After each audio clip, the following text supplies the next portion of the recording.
تو معاف کرنے والا ہے، تو مجھے معاف کر دے. یہ ندامت اور شرمندگی جو توبہ کی شرائط میں سے بھی ہے، اور یہ وہ نقطہ ہے جو اصل میں اللہ تعالیٰ کو پسند ہے. تو جس کے اندر یہ ندامت اور شرمندگی آتی ہے وہ توبہ بھی کرتا ہے، اللہ تعالیٰ کو پسند بھی آتا ہے. اور اللہ کو کتنی توبہ پسند آتی ہے اس کے لیے تو وہ حدیث ہے بڑی معروف کہ نبی اکرم صلی اللہ علیہ وسلم نے فرمایا کہ اگر کوئی شخص جو ہے وہ، ایک مثال دی آپ نے کہ کوئی شخص جنگل میں سفر کر رہا تھا صحرا کے اندر، اور سارا اس کا سامان اونٹنی پہ لدا ہوا، اور اس نے ایک کسی درخت کے نیچے سستانے کے لیے وہ ٹھہرا، تو کچھ دیر بعد اس کی آنکھ کھلی تو اس کا اونٹ غائب تھا. صحیح. جس کے اوپر ساری اس کی گویا مال و متاع بھی اسی پہ تھا، سفر بھی اسی پہ کرنا تھا. اب لق و دق صحرا ہے، میلوں لمبا چوڑا، تو وہ ادھر ادھر دیکھتا ہے، اس کو کچھ نظر نہیں آتا. تو اس کا خیال یہ ہے کہ اب میں اگر چلوں گا تو بھی موت ہے، بیٹھا رہوں گا تو بھی موت ہے، اس کے علاوہ کچھ نہیں. تو زندگی سے مایوس ہو کے وہ بیٹھ رہتا ہے. تو تھوڑی دیر بعد پھر اس کی آنکھ لگتی ہے، اور اس کو پھر اس کی آنکھ کھلتی ہے تو دیکھتا ہے کہ اونٹ سامنے کھڑا ہے. اتنا خوش ہوتا ہے کہ وہ کہتا ہے اللہم انت عبدی وانا ربک، اللہ تو میرا بندہ اور میں تیرا رب. اور نبی پاک صلی اللہ علیہ وسلم فرمایا کہ اخطا من شدت الفرح، اس نے یہ جو الٹ بات کہی، کہنا تھا کہ اللہ تو میرا رب اور میں تیرا بندہ، یہ جو بات الٹ کہی نبی پاک صلی اللہ علیہ وسلم میں اخطا من شدت الفرح، اس نے خوشی کی شدت کی وجہ سے بات الٹ کی. یعنی اس کو سمجھ نہیں آئی، اتنا خوش تھا اس کو سمجھ نہیں آئی، اور وہ خوشی کی شدت کی وجہ سے الٹ بات کر گیا. نبی پاک صلی اللہ علیہ وسلم فرمایا اس شخص کو جتنی خوشی ہوئی ہے نا، اللہ کو اپنے بندے کی توبہ سے اس سے زیادہ خوشی ہوتی. کیا بات ہے، کیا بات ہے. اب اس کے بعد کیا بات باقی رہ جاتی ہے؟ البتہ رہے گی بات یہ کہ وہ کوئی اشارہ ہو، جادو کا کوئی سائن ہو، یا کسی اس طرح کی کوئی چیز، جی یہ ایک بالکل الگ بات ہے. اس کا تعلق اس سائن کی وجہ سے آپ کی پروٹیکشن کے ساتھ نہیں ہے. اچھا، سائن ایک ہو سکتا ہے کہ آپ کو کوئی وارننگ دی گئی ہو اور کسی طرح سے ایسا ہو، لیکن پروٹیکشن کی ادروائز بھی ضرورت ہے انسان کو. اس کو پروٹیکشن ویسے ہی لیتے رہنا چاہیے. اور جو صبح و شام کے اذکار ہیں یہ پروٹیکشن ہے، موقع دعائیں ہیں یہ، اور جو ویسے آپ رقیہ وغیرہ کرتے رہتے ہیں، یہ سارا یہ اپنے آپ کو اللہ کی پروٹیکشن میں دیتے رہنا چاہیے. آپ کو سائن نظر آئے چاہے نہ نظر آئے. لہٰذا اس کو آپ سائن سمجھیں گے تو بھی وہی حکم دیا گیا ہے کہ نماز پڑھیں اور تعوذ کریں، اور اپنے آپ کو اللہ تعالیٰ کو ایسے استعاذے جو ہیں جو اللہ تعالیٰ کی پناہ میں دینے کی، وہ اس طرح کی دعائیں پڑھیں تو آپ اپنے آپ کو اللہ کی پناہ میں دیں. زبردست. شیخ یہ بتائیے گا کہ کسی کو کوئی ڈریم آیا ہے تو وہ کس کے پاس انٹرپریٹ کروانے جائے؟ وہ اوصاف کیا ہیں اس انسان کے؟ جیسے ابھی آپ بیان فرما رہے تھے پروگرام سے پہلے کہ اچھے انسان کے پاس جایا جائے، نیک خیر خواہ، جو وہ انٹرپریٹیشن کر دیں عین ممکن ہے وہی ہو. تو ایسا ہے کچھ؟ اصل میں نا دیکھیں نبی کریم صلی اللہ علیہ وسلم فرمایا جو خواب ہوتا ہے نا، علی رجل طائر، یہ ایسے ہے جیسے پرندے کے پاؤں پر ہوتا ہے. اچھا، پرندے کے پاؤں پر ہوتا ہے، اس کا کیا مطلب ہے؟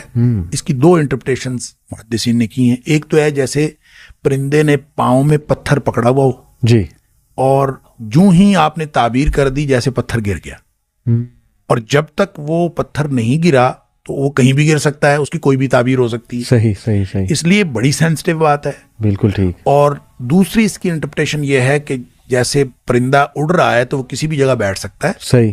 تو جہاں اس کے پاؤں پڑ گئے پھر وہ پڑ گئے. لہٰذا خواب تعبیر سے پہلے، یعنی دیکھنے کے بعد اور تعبیر سے پہلے وہ لٹک رہا ہوتا ہے. اس کی کوئی بھی تعبیر ہو سکتی ہے. اور اس کی تعبیر کروانے کے لیے آپ نے فرمایا کہ کسی نیک آدمی کے پاس عالم، ناصح، لبیب اور حبیب، اس طرح کے الفاظ آئے. اچھا، لبیب کہتے ہیں عقل مند آدمی کو، حبیب کہتے ہیں جس کے ساتھ آپ کی محبت ہو، اور ناصح خیر خواہ ہوتا ہے، اور عالم جس کے پاس علم ہوتا ہے. یہ وہ اصطلاحات ہیں کہ ایسے شخص کے پاس، اس سے جو بات سمجھ آتی ہے اس کو ہم کنکلوڈ یوں کر سکتے ہیں کہ ایسے شخص کے پاس جا کے تعبیر کروانی چاہیے جس سے آپ کو یہ پتہ ہو کہ یہ آپ کی خیر خواہی کرے گا. جب وہ خیر خواہی کرے گا تو وہ تعبیر اچھی کرے گا. جب وہ اچھی تعبیر کرے گا تو وہ جو پرندے بیٹھنے والی بات ہے وہ پھر کسی اچھی جگہ بیٹھ جائے گا، تعبیر اس کے مطابق خواب ہو جائے گا. اس لیے لگتا یہ بھی ہے جب آپ حدیث سے مختلف واقعات کو دیکھتے ہیں تو لگتا یہ بھی ہے کہ تعبیر کرنے سے سیم خواب کی تعبیر مختلف ہو سکتی ہے۔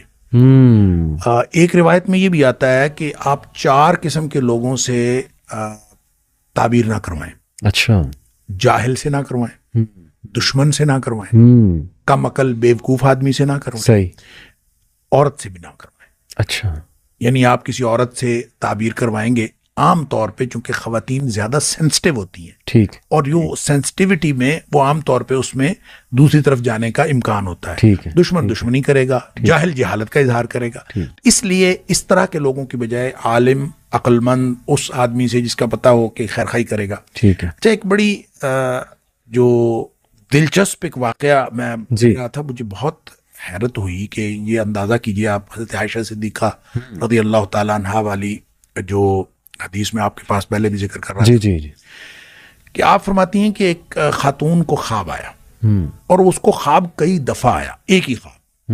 ایک دفعہ اس کو خواب آیا، اس کا شوہر گیا ہوا تھا سفر پہ، اور اس نے خواب میں دیکھا کہ اس کے گھر کا ستون گر گیا اور اس کے گھر بچہ پیدا ہوا ہے، وہ حاملہ تھی، صحیح، اس کے گھر بچہ پیدا ہوا ہے اور وہ کانا ہے آنکھ سے۔ ٹھیک ہے، وہ آئی آ کے اس نے نبی کریم صلی اللہ علیہ وسلم سے خواب بیان کیا۔ آپ نے فرمایا کہ تیرا شوہر خیر و عافیت کے ساتھ واپس آ جائے گا صحیح، اور تیرے گھر ایک نیک بچہ پیدا ہوگا۔ صحیح، بڑی خوش ہوئی، چلی گئی، ویسے ہی ہوا، جی، شوہر بھی خیریت سے واپس آ گیا، اللہ تعالیٰ نے بیٹا بھی عطا فرمایا۔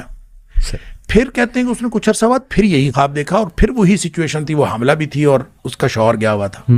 نبی کریم صلی اللہ علیہ وسلم نے پھر اس کی وہی تعبیر فرمائی۔ صحیح، تیسری دفعہ حضرت عائشہ صدیقہ رضی اللہ تعالیٰ فرماتی ہیں کہ پھر وہ خاتون آئی ایک دفعہ، نبی کریم صلی اللہ علیہ وسلم گھر پہ تشریف فرما نہیں تھے، تو اس نے کہا میں نے خواب دیکھا ہے اور میں نے خواب بتانا ہے نبی کریم صلی اللہ علیہ وسلم۔ صحیح، حضرت عائشہ صدیقہ رضی اللہ تعالیٰ نے فرماتی میں نے اس سے اصرار کیا کہ مجھے بتاؤ، وہ کہتی نہیں میں نے تو اللہ کے رسول صلی اللہ علیہ وسلم کو بتانا۔ صحیح، تو بہرحال اصرار کے بعد اس نے بتا دیا، اور سیم خواب تھا، سیم سچویشن تھی، صحیح، اس کا شوہر گیا ہوا تھا، اور حضرت عائشہ صدیقہ رضی اللہ تعالیٰ نے فرماتی میں نے سوچا ابھی ستون گر گیا ہے گھر کا اور بچہ کانا پیدا ہوا ہے، تو میں نے اس کی تعبیر کی کہ تمہارا شوہر فوت ہو جائے گا اور تمہارے گھر فاسق و فاجر بچہ پیدا ہوگا۔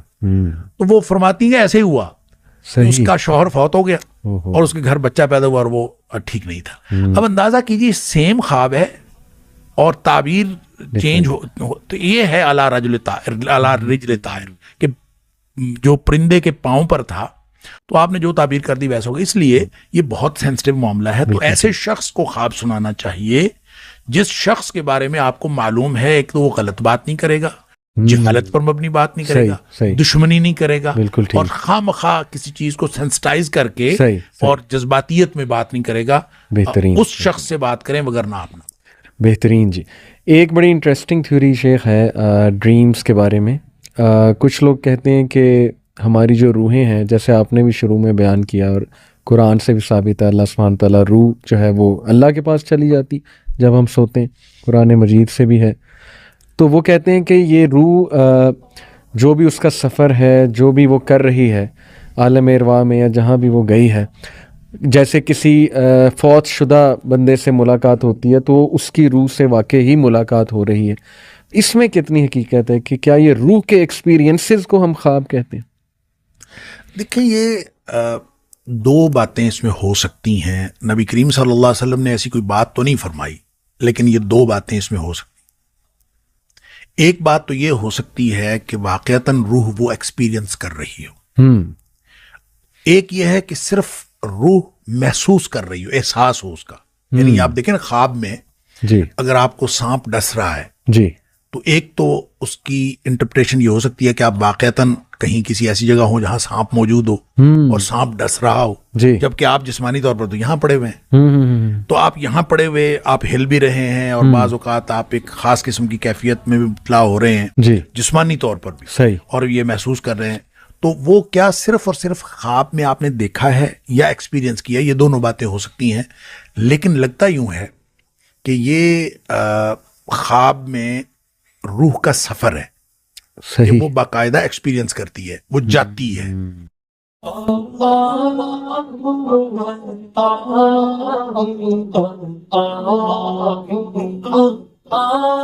Allah